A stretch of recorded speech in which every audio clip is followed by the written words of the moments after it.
আসসালামু আলাইকুম। Math online টিউটোরিয়ালের পক্ষ থেকে সকলকে স্বাগতম। আজকে আমরা আলোচনা করব বীজগণিতের লসাগু। বীজগণিতের লসাগুর ক্ষেত্রে এখানে আমাদেরকে তিনটি মান দেওয়া আছে, 2a square B, 3ab square, 4b square এর লসাগু। প্রথমে আমরা এদেরকে ভাঙিয়ে নিব। 2a square B equal to, এখানে আমরা ভাঙাচ্ছি 2 into a into b, 3ab square. এটাকে ভাঙালে আমরা পাচ্ছি কি 3 into a into b into b,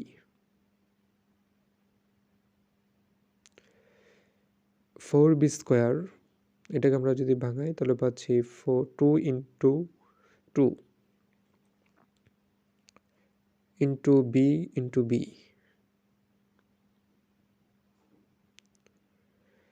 এবার আমাদেরকে প্রথমে দেখতে হবে কোনগুলা কমন আছে। যখন কমন আমরা পাবো তখন সেগুলোকে নেব।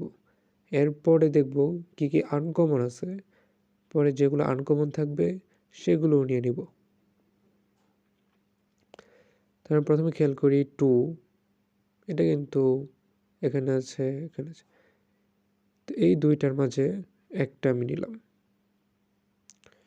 এরপর বাকি থাকলো একটা 2, এই 2টাও আনকমন হিসেবে নিয়ে নিতে হবে।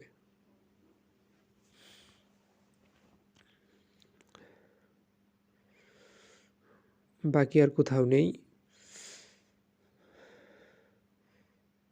এখানে আমরা দেখতে পাচ্ছি বি, এই বিটা কি আছে, কমন আছে। তো এই তিনটা বি কমন থেকে একটা বি নিব। তো এখানে 2টা আছে আনকমন, এই 2টা নিয়ে নিলাম। এরপরে 3 শুধুমাত্র এক জায়গায় আছে, এই 3টা আনকমন হিসেবে নিয়ে নিলাম।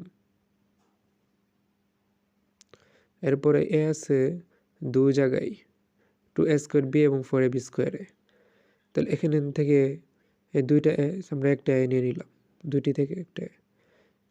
এখানে আছে একটা এটা আবার আনকমন হিসেবে নিলাম।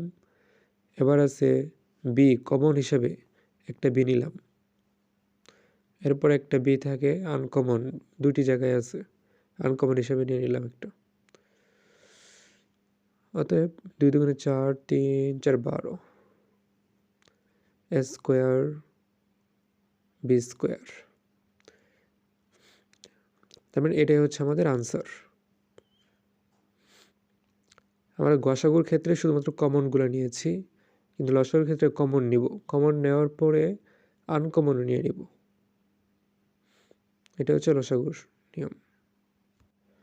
সকলকে ধন্যবাদ বলে আজকের ক্লাস এখানেই শেষ করছি।